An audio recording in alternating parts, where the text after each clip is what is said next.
just had me get a flashback, bro. So I'm thinking this on some high power gangster shit. So I have a business over here and I got some shit that's just sitting in a warehouse. You're my buddy. You're over in Iraq, and I'm like thinking, man, how can we make some money? And dude, I'll give you a kickback. So you say, hey, that shit you got sitting in the warehouse that's worth X amount of dollars. These guys are willing to pay X amount of dollars. This contract's worth this amount of dollars.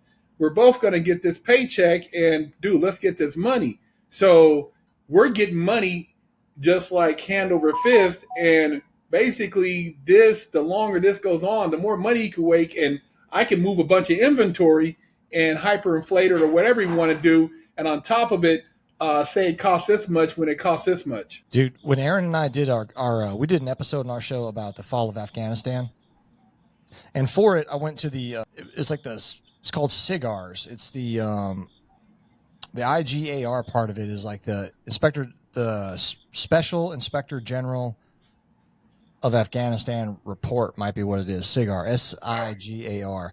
So I'm pretty sure you might be able to still go to the SIGAR website.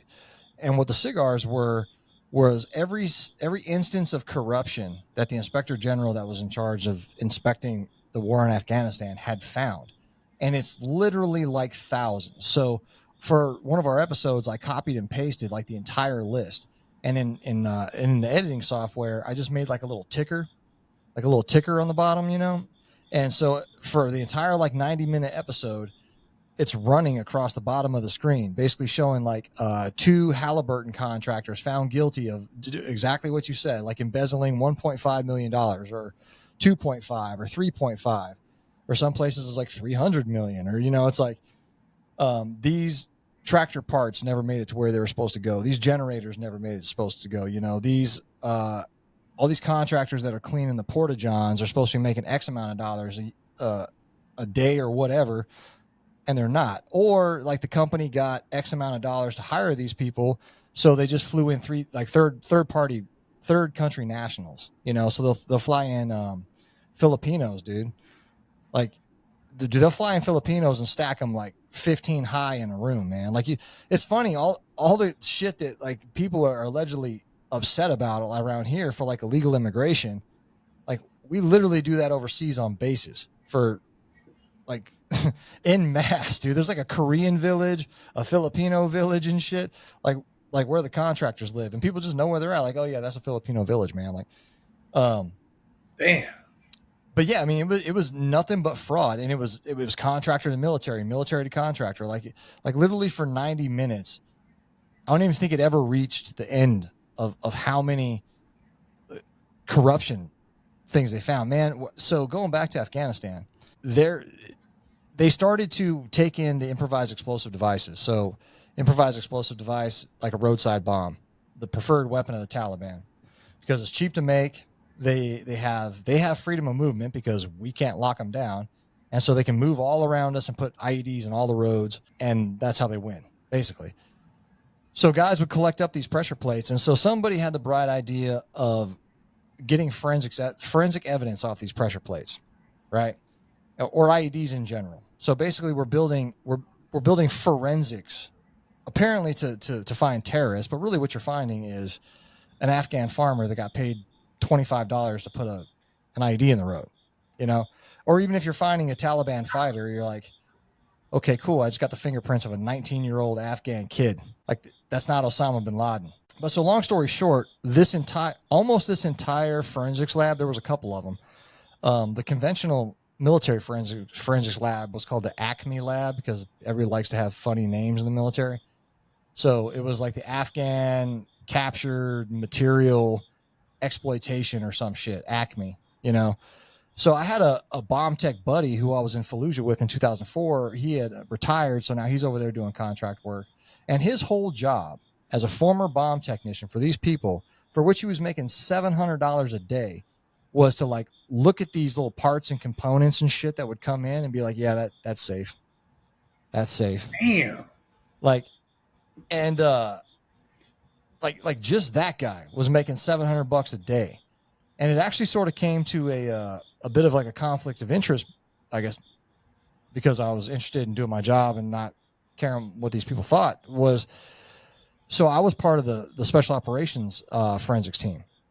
And so, I was basically taking what they considered to be their work and putting it through the special operations exploitation cycle, which worked a hell of a lot faster, So long story short, like, you could bring these guys, these contractors, like this lab with like 2 or 3 active duty people in it, a whole pile of shit. And they would, like, just mainly what they would do is they would send it back to Quantico, Virginia. So they weren't even doing shit. They were boxing it up and they were sending it back to like some FBI lab. Wow. So now you got people in the FBI allegedly looking at Afghan shit. Like, okay. Way over here in Quantico? Yeah, wherever in Quantico. Whereas, so SOCOM had given us a ton of money for us to buy the equipment to do it right there in theater, like that night, So I was taking everything that a special operator touched and making sure that it went to the special operations lab instead of this conventional lab that was ran by all these civilians. And so, like, my civilian buddies that work there now were kind of coming over to me and like, dude, like, almost trying to have like a sit down, like, hey man, our numbers are down. Cause it was really at that time, we're talking 2012, 2013, Afghanistan, like the conventional guys weren't doing much. It was mostly just the special operations guys going out. So a ton of the stuff was just all our stuff. So what they're doing is they're putting like every little line item, every piece of the bomb down on like some spreadsheet or something like that, and sending that shit up to like DC, saying like, oh, hey, look, we've exploited 3,000 pressure plates this month, and on the backside, shit didn't come of it. Nothing ever happened. It was just them showing that they had done something to rate this.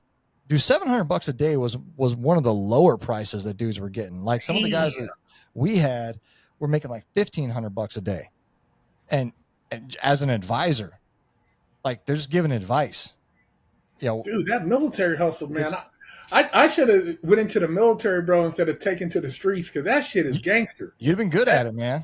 Man, that shit is gangster, man. I mean, circling back to even what you said about the contracts, man, there were people at Lompoc USP that were making parts for Hummers. So guys in the factories there had contracts. The prisons had contracts with the military. And then you had people in the prisons who were middlemaning, getting, kickbacks there. Because I heard there was a whole thing going on with guys, stealing and stuff there. So, dude, this is at every level, from the prison system all the way to the government. This shit is all tied in. Yeah. It's all tied in, man. And it's like, we talk about war and economy and, money being made. I mean, dude, I don't see how they stop doing what they're doing. They need to continue this conflict and this diabolical, plan in order to justify the spending and these guys' paychecks. So like you said, these guys are sitting there and telling you guys, hey, you messed up our hustle. You guys are stepping on our feet. We're trying to get, we're trying to justify why we need to get these paychecks. Yeah, I mean, that's when you make your money, if you're a billionaire off of selling missiles, somebody needs to fire those missiles. Yeah. Like, when I first joined up, the Javelin missile was kind of new. Like, we had just got the Javelin, and it was a big thing about sending Javelins to Ukraine not too long ago. Well, that thing is, if I remember correctly, $120,000 per missile. Like, the site for it was $80,000. In total, it was $200,000. So the site was $80,000, but you can use that over and over again. You just slap a new missile on it.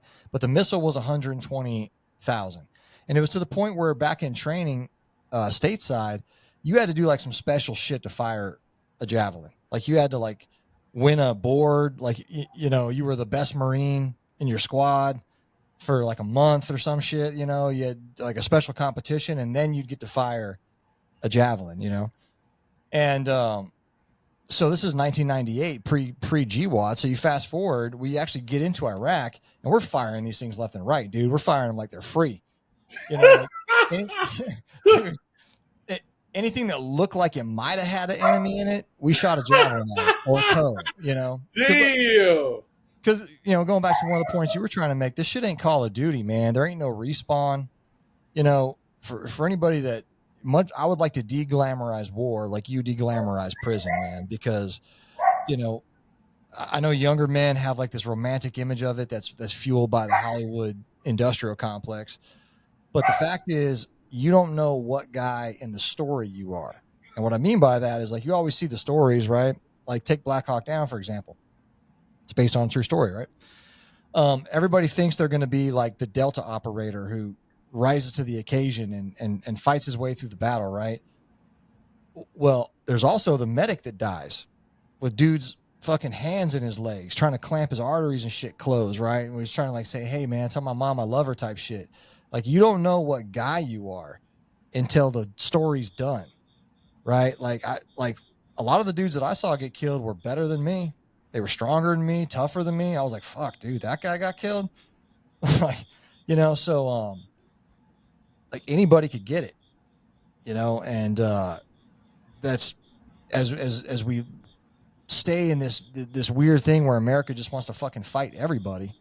A lot of folks need to, especially if they're in their 18, if you're 17 to like 28, that could be like the draft range, I would seriously like find some veterans and talk to them and be like, hey man, like it looks like my country's about to try to throw me into the meat grinder. What's it all about? I wish I would have done that to a Vietnam veteran because he'd be like, yeah, man, I lost about 15 buddies in a rice paddy for no reason. I was like, oh man, that didn't sound cool. Like, where's all the cool shit? Like,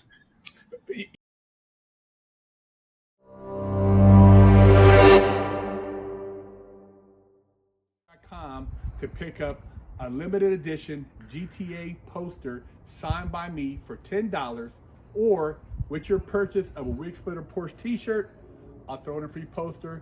Coming. I gotta hurry up and wash my ass. Go to BigHerc916.com, pick you up a bar of soap, and wash your ass, or else you're gonna be under arrest too. Oh shit. Don't forget to stop by the Big Herc 916 store and pick you up a sticker for your car, or a patch, or a sticker for your laptop, or maybe a beanie, or read one of the many books that Big Herc 916 has authored. You know how we do it.